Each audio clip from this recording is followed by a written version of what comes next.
El linaje sacerdotal.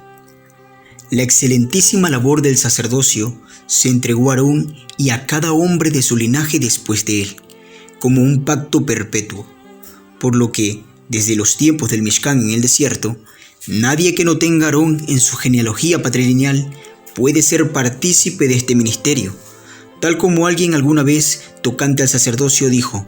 y nadie toma para sí esa honra sino el que es llamado por el Eterno, como lo fue Aarón. Debido a esto, la constitución de nuestro pueblo Israel, que es la Torá, el convenio, establece que mientras exista un hombre del linaje de Aarón, su sacerdocio es vigente y tiene jurisdicción absoluta en todo el planeta Tierra. De modo que cualquier especie de sacerdocio que se levante sobre la tierra y que no reconozca la estirpe de Aarón, no es avalada por el Eterno para presentarle un servicio de tipo sacerdotal. La razón de que al presente no los veamos ejerciendo sus principales funciones, al punto de que la mayoría de la gente crea que ya no existen o que han sido reemplazados, es por la sencilla razón de que en casi 2000 años hasta acá no ha existido un templo en el que puedan ministrar. Pero, para el infortunio de muchos, la inmutabilidad del decreto legislativo del Eterno permanece firme hasta nuestros días, tal como está escrito. Y así ha dicho Yahweh: si pudieren invalidar mi pacto con el día y mi pacto con la noche, de tal manera que no haya día ni noche en su tiempo, podrán también invalidar mi pacto con mi siervo David y mi pacto con los levitas y sacerdotes, mis ministros. La promesa del Altísimo lleva al pacto sacerdotal que se hizo con Aarón y su casa al mismo nivel del pacto que se realizó con David, por lo que negar el oficio sacerdotal o pretender sustituirlo con otro es tan inconstitucional como anunciar que no existirá más un rey de la descendencia de David, o peor aún, proclamar como rey algún fulano que no sea de su linaje. Luego vemos que en los días de la vida de Aarón, 2 de sus 4 hijos mueren ejerciendo una mala praxis del oficio sacerdotal, lo que deja con Eliezer e Itamar como los únicos herederos del ministerio. De aquí en adelante, las crónicas registradas de los hechos históricos de los sacerdotes muestran cómo, a través del tiempo, el Eterno va depurando para sí una línea genética sacerdotal, de aquellos que por su fidelidad fueron honrados con la promesa de Keuna perpetua, o sacerdocio perpetuo. Tenemos a Eliezer, hijo de Aarón, hombre fiel en su oficio, y sirvió a la generación que ingresó a Canaán de una manera íntegra. Este engendró a Fines, o Pinjas, varón cuyo celo por el Eterno le llevó a liquidar al transgresor, jefe de una familia de la tribu de Shimeón, y a su pareja Cosbi, la madianita hija de Shur, quienes desvergonzadamente llevaron su iniquidad en medio del campamento. Y por este acto de defensa al honor del Eterno y la expiación del pecado, se le dio a él y a su linaje un pacto sacerdotal sempiterno. Años después, en los tiempos de David, el mismo linaje de Fines da luz a Sadoc,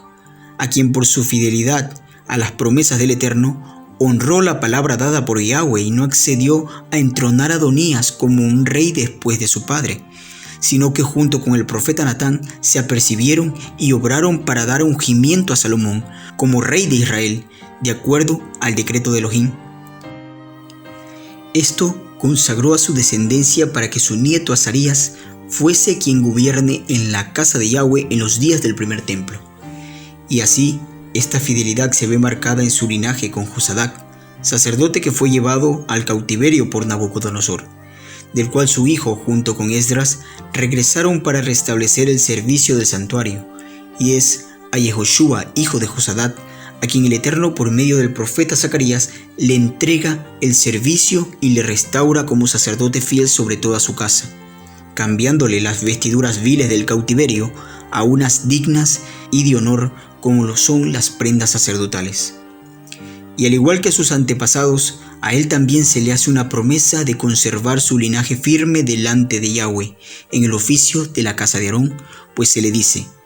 si anduvieres por mis caminos y guardares mis ordenanzas, también tú gobernarás mi casa y también guardarás mis atrios. Entre los que están aquí, yo te daré lugar. Por otro lado, los hijos de Itamar, de aquellos que tuvieron por sus hechos mayor relevancia en la historia, muestran no haber seguido un camino de fidelidad en su santo oficio. En un punto difuso de la historia, en la época de los jueces, vemos cómo es Elí que toma lugar como sumo sacerdote, y Elí es un descendiente de los hijos de Itamar. Y este Elí es un siervo del Eterno, vidente, que por dar más honor a sus hijos que a Yahweh, tuvo la visita de un profeta enviado para decirle que su casa sería raída del sacerdocio. Ofni y Fines, hijos de Elí, mueren ambos en un mismo día para sellar esta profecía, pues de ellos se dice que hacían pecar al pueblo, y el Eterno había resuelto hacerlos morir. Y del linaje de Fines, hijo de Elí, nace Ahitob y Jicabot, y Ahitob engendró a Ahías, quien ministró en los primeros años del reinado de Shaul. Luego vemos que quien toma el honor de sacerdote a la cabeza es su hermano Ahimelech, Cohen, que asistió a David mientras huía de Saúl, y le proporcionó los panes de la presencia para alimentarlo a él y a los que con él estaban. Este acto enfurece en tal manera al rey que lo considera alta traición, y cegado el benjamita, ordena un acto por demás perverso: acabar con toda la línea de los sacerdotes que se encontraban en Nob, de los cuales solo Abiatar, el hijo de Ahimelech, logra escapar, y él llega a ser fiel a David, quien le brindó su protección, pero al final de sus días conspira con Joab, general del ejército, para entronar a Adonías en lugar de su hermano Salomón. Y este acto lleva a que Salomón, una vez en el poder, lo destituya de su ministerio y sea restaurado el linaje de Sadoc nuevamente en la línea de sumos sacerdotes. Previo a estos hechos, David junto con Sadoc y Abiatar elaboran un cronograma de servicio para las casas sacerdotales, dejando asentados los tiempos y los turnos para servir cuando se inaugure el templo. Se establecieron por suerte 24 órdenes, 16 de los hijos de Eliezer y 8 de los hijos de Itamar. Cada una de estas 24 guardias se encargaban de servir en el templo durante 7 días. Ahora, cada orden estaba subdividida en 7 grupos, o 7 Bei'ab, casas paternas, y cada grupo realizaba su servicio en un día de la semana. Es fácil para nosotros comprender que si existían 24 guardias, a cada grupo le tocaba servir 2 turnos al año, lo que nos da un total de 48 semanas. Y si a estas le sumamos los tiempos de peregrinación en las fiestas 3 veces al año, son 3 semanas más en las que todos los Kohanim están obligados a subir y servir en el templo, y así tendríamos las 51 semanas del año hebreo, dejando media semana para el avistamiento de la vid en la cebada. Junto con la luna nueva darían el inicio al nuevo año agricultural de aproximadamente 360 días. Similarmente, los levitas estaban divididos en 24 guardias, y también los israelitas. Cuando llegaba el turno de un determinado Cohen o Leví, se presentaban en el templo para participar del servicio con su respectiva guardia. Durante una semana, por su parte, los israelitas para sus turnos enviaban delegaciones en representación que permanecían de pie en el atrio de los israelitas mientras se sacrificaban las ofrendas. Ellos representaban al pueblo de Israel en general, para cumplir así el mandamiento que dice: observarán sacrificándomelo en su tiempo. Y esa delegación tenía el fin de representar a toda la nación, por lo que en caravanas ingresaban por el lado sur de Jerusalén, haciendo inmersión en el gran estanque de Shiloh a la puerta de la ciudad.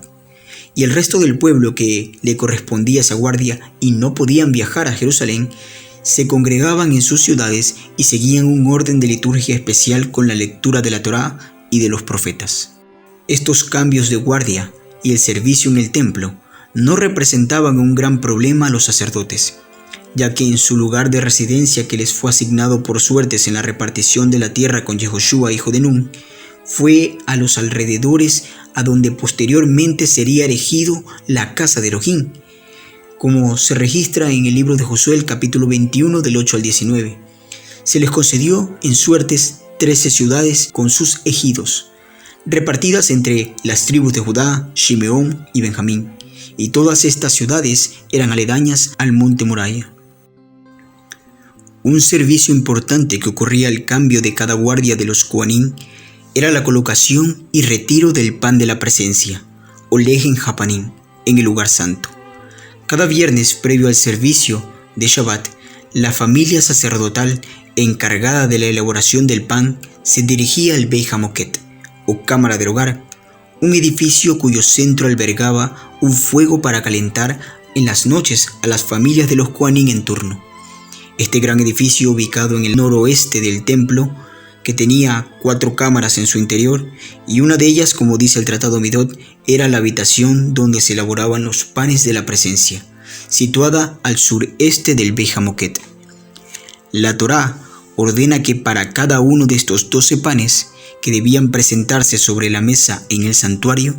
se usara 2 décimas de efa de trigo,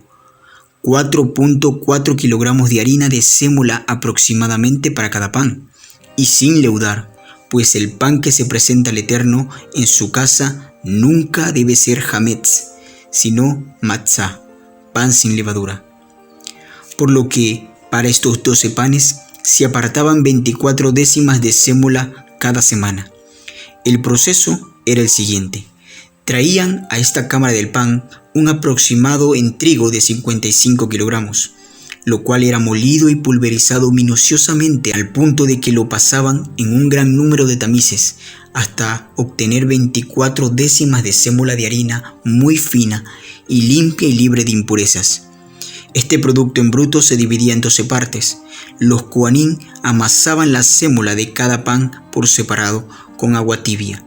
Una vez tuvieran la consistencia correcta, eran puestas en moldes de hierro y luego colocadas en el horno. Como podemos ya imaginar, estos panes no eran para nada pequeños. Bien podrían ser llamadas tortas de harina, pues su longitud era de 10 palmos menores, 66 centímetros, y su anchura de 5 palmos menores, 33 centímetros, mientras que la altura de sus cuernos eran 7 dedos.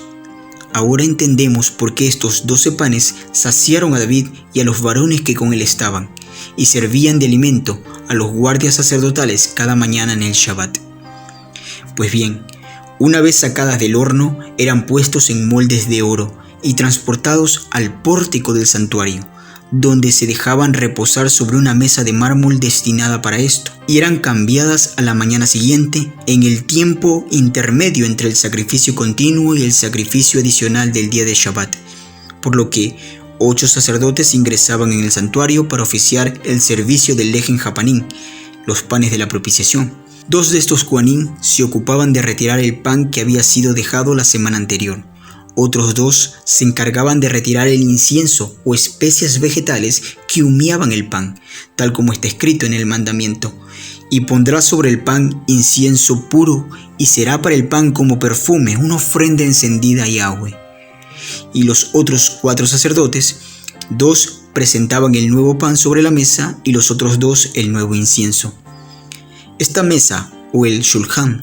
tenía los moldes de oro donde reposaban los panes, su incensario que complementaba su oficio, y una corona que adornaba la cubierta de oro que cubría la mesa de madera de acacia, sus 2 barras en los 2 extremos, y unos tubos conectados a unos soportes para sostener los panes,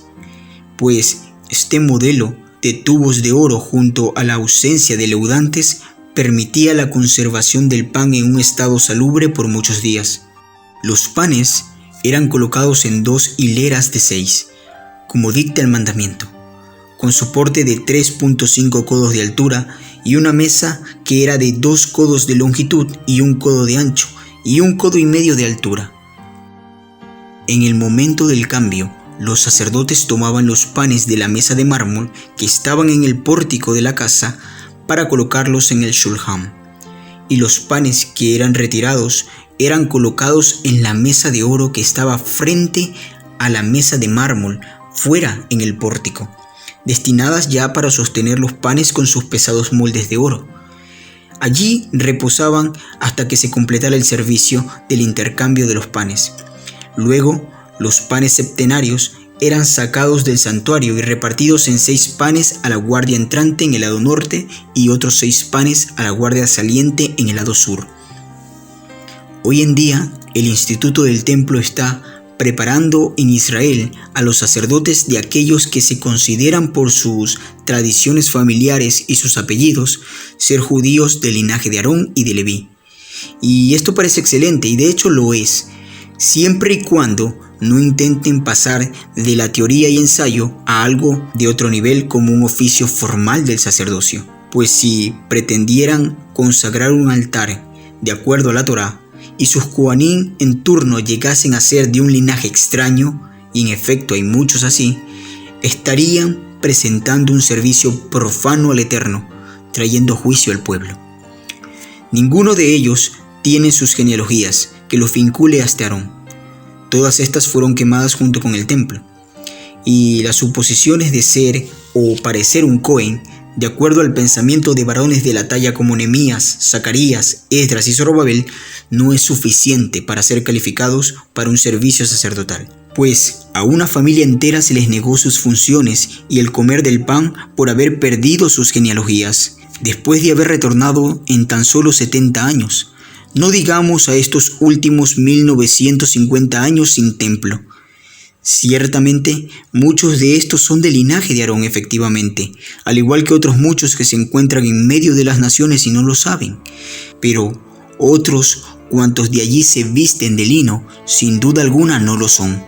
Hay quienes pretenden apoyarse en la genética moderna y presentan algunos lo que es la prueba de un gen levita y otros la prueba de un haplotipo modal Cohen, a base de 6 u 12 marcadores genéticos que están presentes en los cromosomas Y,